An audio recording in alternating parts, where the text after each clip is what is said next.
I thought my career would begin and end writing music, so I moved to Atlanta 2 days after I graduated from Hampton University to pursue a career as a songwriter.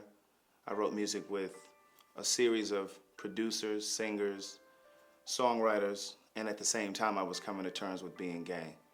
The first relationship I had was with a man who found out he was HIV positive. He would never be the same. That disease would follow him everywhere he went. It wouldn't be ignored. It refused to be. He would carry it every day for the rest of his life in every relationship he had after me. We only dated for a couple months because he ended things. Because of that relationship, my career shifted, my focus shifted. I did music for a while, started feeling unfulfilled writing music, and it evolved into a stage play called A Day in the Life. I produced that show on about 4 different occasions. We sold out some shows, we flopped some shows, and we sold out again. I wanted to create a work that would challenge us to think differently, higher. Work that would uplift, encourage, inspire us and generations that would follow to stand taller and reach further. Most importantly, you're here because you ultimately commend Craig for having a voice and having the nerve and the guts, frankly, to write what he has written. Craig is a man that knows what he's talking about.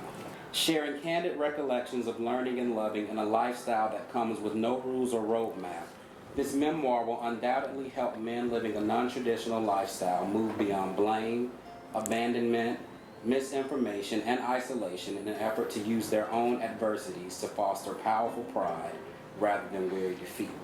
After a series of shows, some sold out, some weren't, and a few other career setbacks, I decided it was time to leave Atlanta after 13 years. My instincts were directing me to LA, and I didn't know why. I believe everything happens for a reason, in the spiritual realm and in the physical. And those things parallel one another, which was true for why I moved to LA. In the physical realm, I was financially frustrated. My car was repossessed. I was behind in my rent.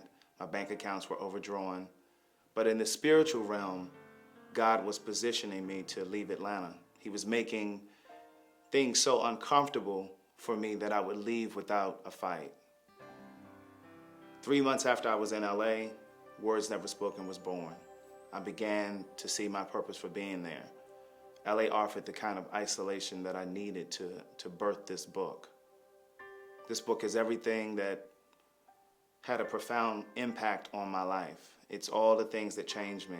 My parents' divorce, my brother's 23-year jail sentence, my sister's drug addiction, and my coming out process.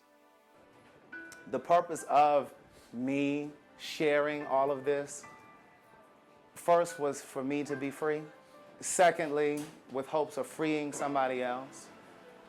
In particular, I think about those coming behind me, the young, gay, bisexual, lesbian, who have no direction, who have no examples of progressive gay people in their life, who've been tormented, who've been ridiculed for being who they are. I want this to be something for them. So 50 years after I'm dead, I want this book to still be around for those people. Words Never Spoken is more than a book and a way of life for me. It's a mission to save lives. It's the reason I write. It's a movement.